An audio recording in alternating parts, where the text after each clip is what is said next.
Hey everyone, I got a quick market update for you today. I'm going to talk about the latest stats. We're going to talk about rates, buyers agent agreements, what's been transpiring with that, what's going to happen heading into the winter, maybe where some of the deals to be found. All that starts now. Stick around.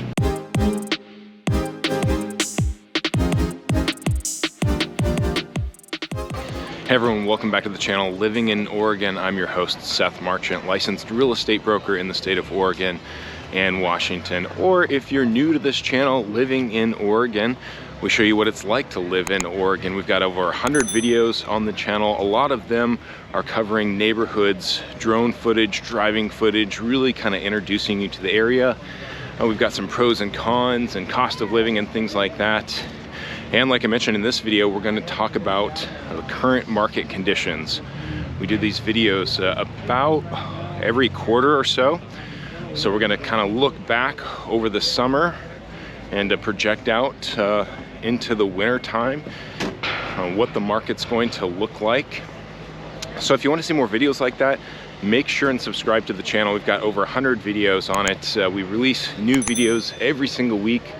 Myself and another gentleman named Paul Clem, both native Oregonians, so you're getting a perspective from people that have lived here their entire life. So if you want to see more videos like that, make sure and subscribe to the channel.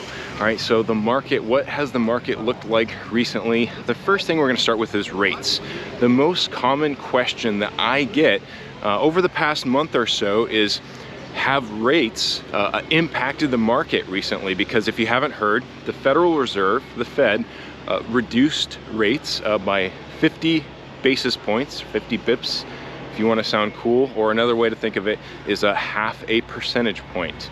If you've ever run mortgage numbers and then looked at how much a percentage point can impact your mortgage payment, you'll know that half a point is quite a bit. So I've had a lot of people asking, has the recent Fed rate really impacted the market? And the short answer is no. We haven't seen a whole lot of activity since the Fed reduced the rate just about a month ago, just a month and a day as I'm shooting this. Why? What's the reason why? So for those of you that were following closely, you may have noticed that rates actually went down a little while ago, a few months ago. They've actually slowly been going down since about Q2, quarter two of this year. And so actually what has happened is the rates actually went down and hit a low just a couple days before the Fed announced their rate drop of half a point. And so actually after the Fed did a rate drop, rates actually went up slightly. We did see this confuse some people. We were actually negotiating a deal at that time, and that realtor actually made a comment to us like, hey, great news. The Fed just announced rates are going down, so now your buyer has a little bit more room, to breathe with their mortgage payment, when in fact rates had actually just gone up. So this causes a little bit of confusion. Mortgage rates are not just based on the Fed rate, it's also based on the jobs report and the 10-year Treasury yield.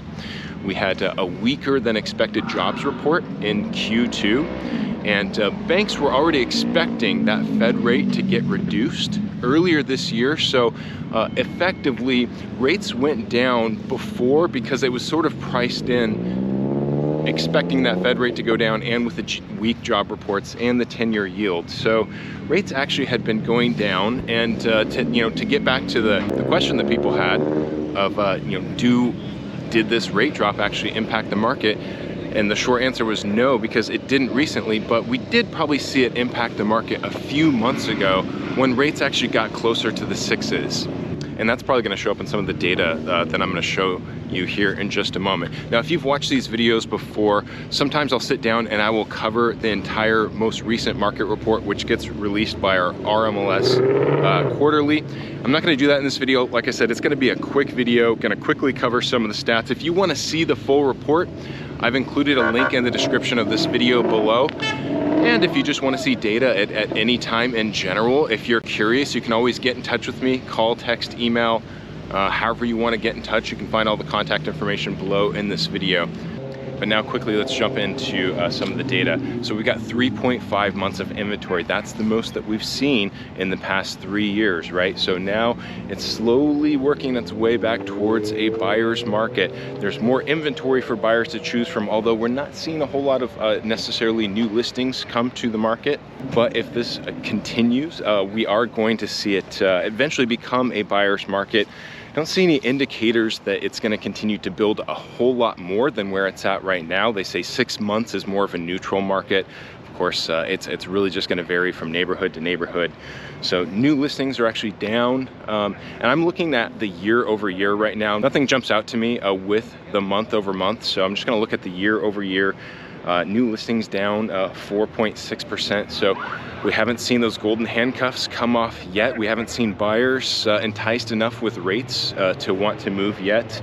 Like so many people have speculated in the past, pending sales, that's the one that jumps out to me, up 14.8%. Now, going back to that question about did rates impact the market over the past month since the Fed cut rates, and the answer being no. Where the rates did actually impact the market is maybe about the end of Q2 getting into Q3 over the summertime when we actually saw rates go down. So these pending sales, this 14.8% month over month over the last month, these are people that have gotten in contract over the last 30 to 60 days or so, roughly. So those were people that were maybe spurred by some of the lower rates that we saw over the summer. Now the average sale price up 3.6%. People have a little bit more money to spend with rates going down, so that's not a surprise. Total time on market up slightly, and that's what's going to build the inventory. Looking at a few of these charts, if you're not familiar with the Portland, Vancouver metropolitan market, which is mostly what this channel covers, your average sales price, or most of the sales you can see from this graph are taking place is about the 400 to the 600,000 range. Orange is the current year, and with new not really going up too much. Now we won't expect that to deviate too much in the next, towards the next video, in the next quarter or so. But we did get a little bump with those pendings, so you can see that right there, that orange line again, the pending sales going up slightly. And again, that's because that's those rates that we saw getting closer to the 6s throughout the summer. Now, one thing people also want to know is where are homes actually selling relative to what they're listed at. So it's always interesting to look at the average sold price change. You can see that blue line there, that's 2022. You can see that big bump there right around March, April, getting up around 5%, plus 5%. That's what a competitive market looks like. We're the orange line, so you can see below somewhere around -1%. Now that's all I'm going to cover on the data. Like I said, if you want to see the full report, it's in the description below. Buyer's agent agreements. We're about 2 months into that now. That's probably the second most common question that I get is questions about how have things worked now that we're doing the new buyer's agent agreements. If you're not familiar with that, we have a separate video on that if you want to watch it here. The short of the long is that buyers need an agreement with their buyer's agent, myself, just like a seller would need with a seller's agent. And you need that in order to tour homes, even if you're doing a virtual tour, in fact. And the big change that comes along with that is that the seller is no longer dictating the buyer's agent commission. The commission is effectively just part of the negotiation now, although to answer the big question, which is what has changed, what do things look like, because I've heard some people that were scared about what things are going to look like because they thought that they weren't going to be able to pay a buyer's agent commission, and the seller is no longer going to pay the buyer's agent commission is what they're hearing. I've heard other people that were excited about this because they were excited for this new system and it was going to save them money. So, and everything in between. And what I can tell you is over the past 2 months, we've done a fair amount of deals, worked with a fair amount of buyers, just like yourself. Not much has changed. Really, hardly anything has changed. We submit a buyer's agent commission request to all of our sellers, and we have yet to have a seller object. I'm not hearing about any of my fellow agents. Anybody, if you want to comment below, I'm not hearing about any of the fellow agents having buyer's agent commissions requests rejected or not giving them what they're requesting. Anybody can weigh in on the comments too if you want to tell me a little bit more about your experience with that. But the short of the long of the buyer's agent agreements is that not much has changed since before August when they were implemented. Now, final thing going into the winter, what are we going to expect the market to look like? I'm not going to expect a whole lot to change from the past few years. Now, we saw those pendings go up because of rates, like we mentioned. The past 2 years, rates had actually gone up around the fall time, whereas rates had been working their way up coming into the fall time, whereas this season rates had kind of been working their way down towards the fall time, and then we got a little bit of that spike. So it's a little bit of a different market, but it's still competitive. It's still house by house and neighborhood by neighborhood. So the best thing to do is, if you have questions about a particular home or neighborhood, is to get in touch with us. Now, there's probably going to be some deals out here. I think I mentioned this in our past market update, but some of the deals you can maybe look out for.